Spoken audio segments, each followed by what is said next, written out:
Hello नमस्कार, मैं सतपाल पांचाल स्वागत करता हूं आपका हमारे यूट्यूब चैनल में।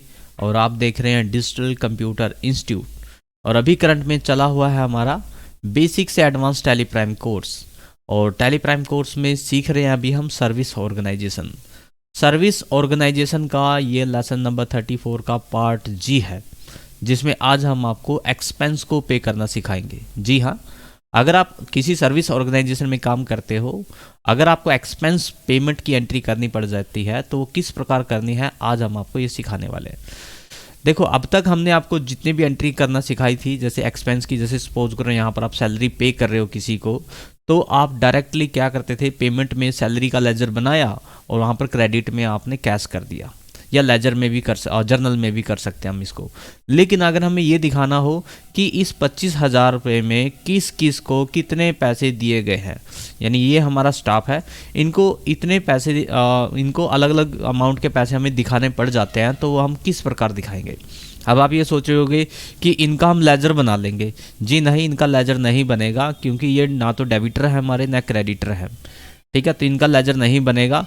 हाँ, बस यहाँ पर आपको कोस्ट सेंटर का यूज़ करना पड़ सकता है। अब कोस्ट सेंटर होता क्या है, वैसे तो मैं आपको पहले बहुत अच्छी तरह से समझा चुका हूँ, लेकिन फिर भी अगर आपको नहीं पता है तो आज मैं आपको एक बार रिपीट और कर देता हूँ कि कोस्ट सेंटर होता क्या है।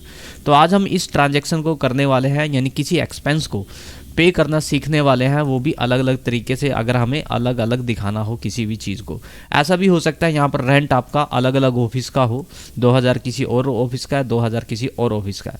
ऐसा भी हो सकता है इस 1,500 में आपके 2 या 3 मीटर हो, हर एक मीटर का अलग अलग बिल दिखाना पड़ जाए, तो भी आप इसी तरीके से दिखा सकते हो जिस प्रकार हम सैलरी दिखाएंगे।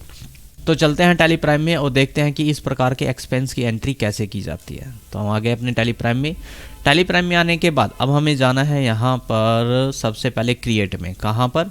क्रिएट में। अब आप कहोगे क्रिएट में क्यों, हमें तो वाउचर्स में जाना है, हमें तो पेमेंट की एंट्री करनी है। जी हाँ, करनी है, लेकिन अब हमें अलग अलग क्लासिफिकेशन दिखानी है, मतलब अलग अलग दिखाना है कि किसको कितने पैसे दिए थे। सपोज करो मैं आपको यहाँ पर दिखा रहा हूँ। अब यहाँ पर जैसे नितिन है, रीना है, सुनील है, ये हमारे को सेंटर है। मतलब को सेंटर मैं यहाँ पर आपको क्रिएट करना सिखा रहा हूँ, मतलब को सेंटर होता क्या है वो बता रहा हूँ। तो इसके लिए हमें जाना होगा क्रिएट में। कहाँ जाना होगा? क्रिएट में। को सेंटर क्रिएट करना होगा तो ही आप अलग अलग दिखा सकते हो।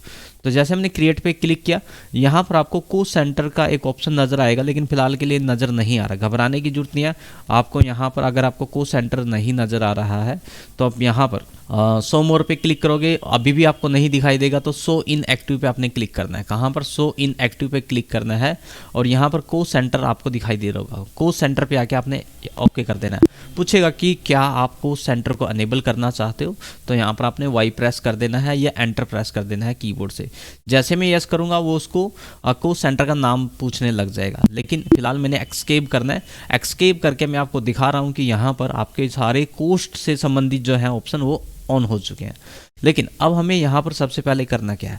सबसे पहले हमें कैटेगरी क्रिएट करनी होती है, को सेंटर नहीं क्रिएट करना होता है। कैटेगरी क्या होती है कि आप जो भी को सेंटर के नाम दोगे वो किस कैटेगरी के अंदर आएंगे। जैसे हमारी सैलरी, वेजेस, कमीशन, एडवर्टाइजमेंट, ये हमारी जो है कोस्ट कैटेगरी होती है। तो हमने जाना है कोस्ट कैटेगरी में। कोस्ट कैटेगरी के बाद ये पूछेगा कि भाई ऑलरेडी एक कोस्ट कैटेगरी जो है क्रिएटेड होती है हमारी टैली प्राइम में, आप उसको एग्जिस्टिंग यूज़ करना चाहते हो या उसको अल्टर करना चाहते हो या नई क्रिएट करना चाहते हो। यहाँ पर आपको न्यू जो है आपको कोस्ट कैटेगरी क्रिएट करनी होती है। यहाँ पर प्राइमरी कोस्ट कैटेगरी में आप नहीं यूज करोगे इसका। तो यहाँ पर एंटर करेंगे। तो एंटर करने के बाद यहाँ पर कोस्ट कैटेगरी का एक ऑप्शन आएगा क्रिएट करने के लिए। यहाँ पर आपको बस जो भी आप जो भी आप कैटेगरी का नाम रखना चाहो, यहाँ पर वो कैटेगरी का नाम रख सकते हो। सैलरी मैंने यहाँ पर रख दिया, सैलरी डिटेल भी दे सकते हो आप। यहाँ पर एलोकेशन रिवेन्यू आइटम को यस रखेंगे और नन रिवेन्यू को नो रखेंगे।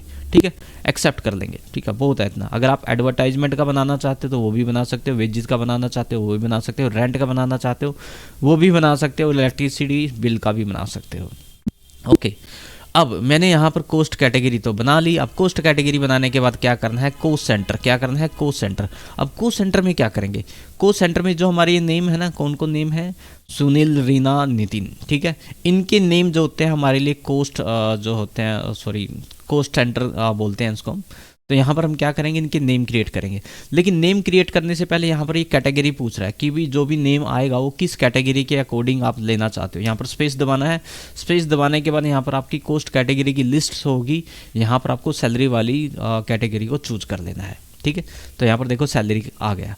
अब यहाँ पर आपको अपने जो भी स्टाफ है उनका नाम यूज करना है, मतलब जैसे नितिन मैंने यहाँ पर दिया, एंटर करेंगे बस, और ये अंडर प्राइमरी जाएगा और ये एक्सेप्ट बन चुका है।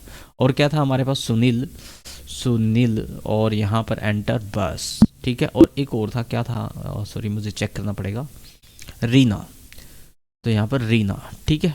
और यहाँ पर ये बन चुका है। बस ये कोस्ट सेंटर नेम आपको यहाँ पर देने हैं। अब इसका हम यूज कैसे करेंगे, भाई हमने नाम तो दे दिए, अब यूज कैसे इसको कर सकते हैं। अब आपको करना क्या है, यहाँ पर एक लेजर भी क्रिएट करना है। लेजर किसका क्रिएट करेंगे हम, सैलरी का। जैसे हम यहाँ पर एंटर करेंगे तो एंटर करने के बाद यहाँ पर आपको सैलरी का जो है लेजर क्रिएट करना है, सैलरी, ठीक है, सॉरी सैलरी।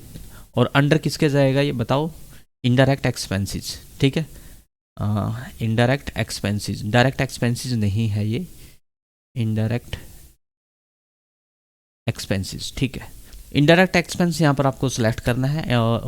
इनडायरेक्ट एक्सपेंस के बाद अब यहाँ पर देखो, अब यहाँ पर हमें एक ऑप्शन की नीड है, ठीक है। इन्वेंट्री वैल्यू आर इफेक्टेड, इसको आप यस करो या नो करो, फिर कोई इफेक्ट नहीं होता है इसे, फिलहाल यहाँ पर नो रखना है। लेजर टाइप नोट एप्लीकेबल रखना है। लेकिन यहाँ पर हमें एक ऑप्शन की नीड है कोस्ट सेंटर की।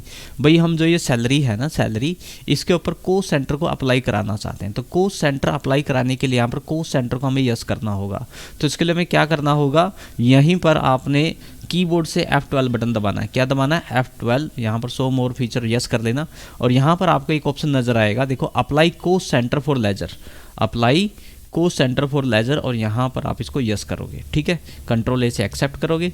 एक्सेप्ट करने के बाद अब हम यहाँ पर आएंगे, जूम आउट करने के बाद तो यहाँ पर आप देखोगे कि यहाँ पर एक कोस्ट सेंटर एप्लीकेबल के नाम से एक ऑप्शन आ गया है।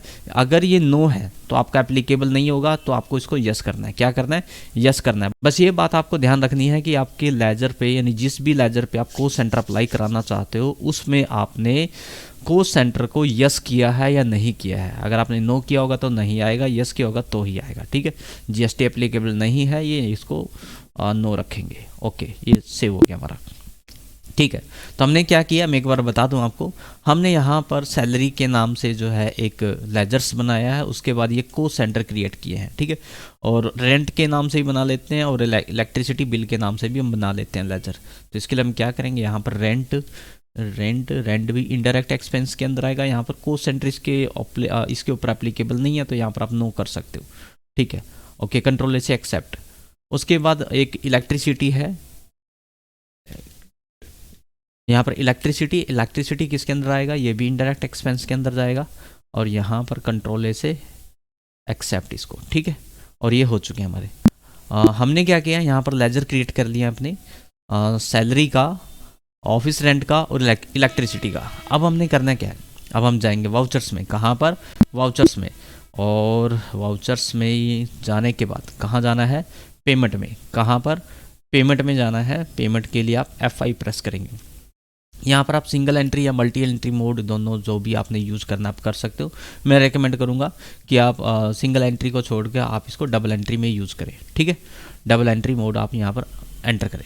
ओके, अब यहाँ पर क्या रहेगा, सैलरी अकाउंट डेबिट। जैसे मैंने सैलरी किया, सैलरी अकाउंट डेबिट, ठीक है। सैलरी अकाउंट कितना है हमारा, सैलरी अकाउंट है 25,000, ठीक है। तो यहाँ पर हम 25,000 लिख देंगे, ठीक है। अब यहाँ पर 25,000 तो लिख दिया, लेकिन इसने पूछा तो है नहीं कि किसको कितने पैसे देने हैं, है ना। अब आप सोच रहे होगे, जैसे मैं एंटर करूँगा तो एंटर करने के बाद अपने आप ये पूछ लेगा कि भाई इस पे तो आपने कोस्ट कैटेगरी को एक्टिव किया हुआ है, तो आप यहाँ पर सबसे पहले कोस्ट कैटेगरी को सिलेक्ट करो। आपने यहाँ पर स्पेस दबाना है।